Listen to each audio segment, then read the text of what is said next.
Kinachoendelea: vita ya Urusi dhidi ya Ukraine. Yako mengi ambayo yanaendelea kushika hatamu kwenye vita vya Urusi dhidi ya Ukraine. Nachokifanya ni kuendelea kukusogezea hatua kwa hatua upate nafasi ya kufahamu yale ambayo yanaendelea kushika kasi. Usisahau kusubscribe, kulike na kucomment channel hii. Na miongoni mwa taarifa tulizoko nazo ni kwamba idara ya ulinzi wa anga ya jeshi la Ukraine imesema imeyazuia makombora 13 kati ya 23 na drone 40 kati ya 109 zilizorushwa kutoka Urusi katika mashambulizi yaliyofanywa usiku wa kuamkia Jumapili. Idara hiyo imesema drone 53 kati ya 109 zilizorushwa zilipoteza mwelekeo. Taarifa hiyo imetolewa muda mfupi baada ya Urusi kukiri kuwa imefanya mashambulizi ya makombora dhidi ya Ukraine yaliyolenga maeneo kadhaa ukiwemo mji mkuu wa Kiev. Gazeti la mtandaoni la Kiev Independent limemnukuu meya wa Kiev Vital Klitschko akisema watu kadhaa wamejeruhiwa baada ya kuangukiwa na maporomoko ya majengo yaliyolengwa wakati wa mashambulizi hayo. Katika hatua nyingine, wizara ya ulinzi ya Urusi imesema imezidungua droni 11 za Ukraine zilizorushwa usiku wa kuamkia Jumapili. Mikoa ya Kursk na Belgorod ni miongoni mwa sehemu ya droni hizo zilizozuiwa. Kaimu gavana wa eneo la Rostov amesema hakuna majeruhi waliotokana na mashambulizi hayo, lakini baadhi ya majengo ya utawala yameathiriwa. Vile vile, mjumbe wa uchumi wa kimataifa wa Urusi anayehusika na mazungumzo kati ya nchi hiyo na Marekani, Kirill Dmitriev, amesema mataifa hayo mawili huenda yakafanya mawasiliano mapema wiki ijayo. Kulingana na shirika la habari la Urusi, Dmitriev amesema licha matumaini ya kufufuka kwa mazungumzo kati ya mataifa hayo, hapana shaka kuwa bado kuna maadui wengi wa Urusi ndani ya serikali ya Marekani. Amesema hayo siku kadhaa baada ya kufanya ziara mjini Washington wiki iliyopita. Ziara hiyo ni ya kwanza kwa afisa wa ngazi ya juu wa Urusi nchini Marekani tangu ilipoivamia Ukraine mwezi Februari mwaka 2022, ambapo Urusi wanasema wapo kwenye operation maalum, lakini magharibi wanasema ni uvamizi wa Urusi nchini Ukraine. Wakati huo rais wa Ukraine Volodymyr Zelensky ameonya kuwa Urusi imeongeza mashambulizi ya anga dhidi ya nchi yake. Amesema hayo baada ya Urusi kufanya mashambulizi makubwa dhidi ya Kiev kwa kutumia makombora na drone. Kulingana na waziri mkuu msaidizi wa Ukraine, hayo yanajiri wakati Urusi ikisema kuwa imekiteka kijiji kimoja katika mkoa wa Sumy ndani ya Ukraine. Nikwambia hivi, hatujamaliza. Vile ndege isiyo na rubani ya Kiukraine ilianguka kwenye njia za reli katika mkoa wa Krasnodar. Moja ndege zisizo na rubani za Ukraine zilizoweza kudunguliwa na mfumo wa ulinzi wa anga zimeanguka kwenye eneo la reli. Njia ya reli na mtandao wa mawasiliano viliharibiwa. Hakukuwa na majeruhi au hakuna moto wote uliosababishwa na ndege hiyo. Kulingana na hilo, brigade ya dharura ya reli ya Urusi inafanya kazi kwenye eneo hilo. Jumla watu 27 na vitengo 7 vya vifaa vinahusika katika kuondoa mabaki hayo.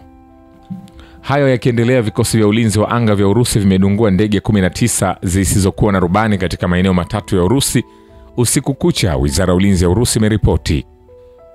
Gavana mkoa Bryansk Alexander Bogomaz amesema kwenye channel yake Telegram kwamba shambulio la drone la Ukraine halikusababisha hasara au uharibifu wowote na huduma za dharura zilikuwa zikifanya kazi kwenye eneo la tukio. Wakati wa usiku uliopita, vikosi vya ulinzi wa anga vilivyokuwa kazini viliharibu ndege 19 zisizo na rubani, hasa drone 13 kwenye anga ya bahari ya Azov, drone 4 juu ya Krasnodar Krai, drone 1 katika mkoa wa Bryansk na drone 1 katika eneo la Jamhuri ya Crimea, wizara hiyo ilisema kwenye taarifa. Nikwambie hivi, hatujamaliza. Hapo kwenye uwanja wa kivita ambapo zipo taarifa nyingi zinazoendelea kujiri au zilizoshika hatamu kwingineko, ni kwamba jeshi la Urusi lilishambulia usiku kambi kuu ya silaha za kijeshi za Ukraine na biashara ya ulinzi zinazojishughulisha na utengenezaji wa drone, wizara ya ulinzi ilisema. Mifumo ya ulinzi ya anga ya Urusi imetengua bomu lililoongozwa na JDAM na ndege zisizo na rubani 400 za mrengo zisizohamishika katika muda wa saa 24 zilizopita, wizara hiyo iliendelea. Kulingana na hayo, mashambulizi ya jeshi la Urusi yalishambulia miundombinu ya uwanja wa ndege wa jeshi la Ukraine, maeneo ya ukarabati na matengenezo ya vifaa vya magharibi na biashara ngumu ya kijeshi na viwanda. Vile jeshi la Urusi limeikomboa Bosovka katika mkoa wa Sumy kwenye siku iliyopita, wizara ya ulinzi ya Urusi imesema. Vitengo vya kundi la mapigano la kaskazini vilikomboa Bosovka katika mkoa wa Sumy wakati wa mashambulizi yao, wizara hiyo ilisema. Kwa kuongezea, walishinda uundaji wa brigade iliyo na mitambo, brigade ya tanki, brigade 3 za shambulio la ndege na brigade ya ulinzi wa eneo la Ukraine karibu na makazi ya Gonal Goyevo na Oleshnya katika mkoa wa Kursk. Vile vile, vikosi vya jeshi la Ukraine vimeshambulia makazi ya Jamhuri ya Watu Donetsk mara 63, idara DPR inasema. Vile vile, shughuli ya jeshi la Ukraine katika mwelekeo wa Lipetsk wa mkoa wa Kharkov inaweza kuhusishwa na uwekaji upya vitengo vya brigade ya 92, tofauti ya mashambulio ambayo inaundwa na watu wa Ukraine wenye umri wa miaka 18 hadi 24.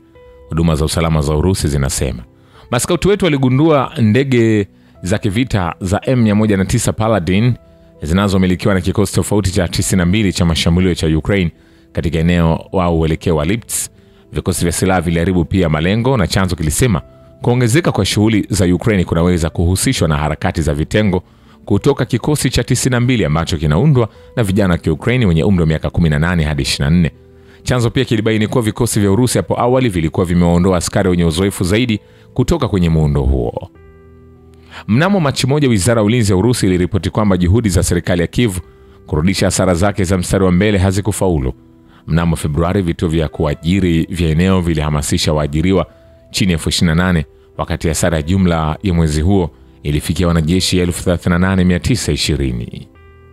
Vile vile, wanajeshi wa Urusi wamekizuia kikosi cha jeshi la Ukraine kurejesha nafasi zilizopotea hapo awali. Wanasonga mbele kwa mafanikio kwenye sehemu kubwa ya mbele katika mwelekeo wa Kupiansk na urefu wa zaidi ya kilomita 35 ambayo inatoka mpaka wa Urusi hadi magharibi mwa Petropavlovka katika mkoa wa Kharkov. Mtaalamu wa kijeshi Andrei Marochko anasema ingawa maendeleo hapa ni madogo sana, yanazingatiwa kwenye sehemu pana ya mbele inayoenea zaidi ya kilomita 35 kutoka karibu na mpaka wa Urusi hadi magharibi mwa Petropavlovka. Wanajeshi wetu wanaendelea kusonga majaribio ya Ukraine kutoa tena ardhi iliyopotea, Marochko aliongeza. Mtaalamu huyo pia alisisitiza kwamba madaraja mawili ya Kirusi katika eneo hilo sasa yamekaribia sana kuunganishwa, ambayo inaweza kuimarisha zaidi msimamo wao. Hii inafuatia ripoti za awali kutoka kwa Marochko ambaye alisema mnamo Machi 29 kwamba vikosi vya Urusi vimepata nafasi zao karibu na kijiji cha Topol, eneo ambalo linawezesha maendeleo zaidi. Makazi hayo yaliyokombolewa mnamo Februari 24 na vitengo vya vita vya magharibi. Nikwambie hivi, hatujamaliza. Wanajeshi wa kundi la mapigano la Urusi magharibi wamepunguza wanajeshi zaidi ya 250 wa Ukraine na kuharibu vituo 5 vya Starlink na vituo 33 vya kudhibiti ndege zisizo na rubani. Msemaji wa kundi la vita Ivan Bigma anawaambia waandishi wa habari. Wafanyakazi wa ulinzi wa anga waliharibu makombora mawili ya HIMARS na ndege zisizo na rubani 22 za mrengo zisizobadilika, aliongeza. Shukrani kwa Babu ya Kivita na Historia ya Dunia. Mimi ni Richard Show, The Rich Voice. Ni follow Instagram na TikTok kama Rich Voice Official. Asante.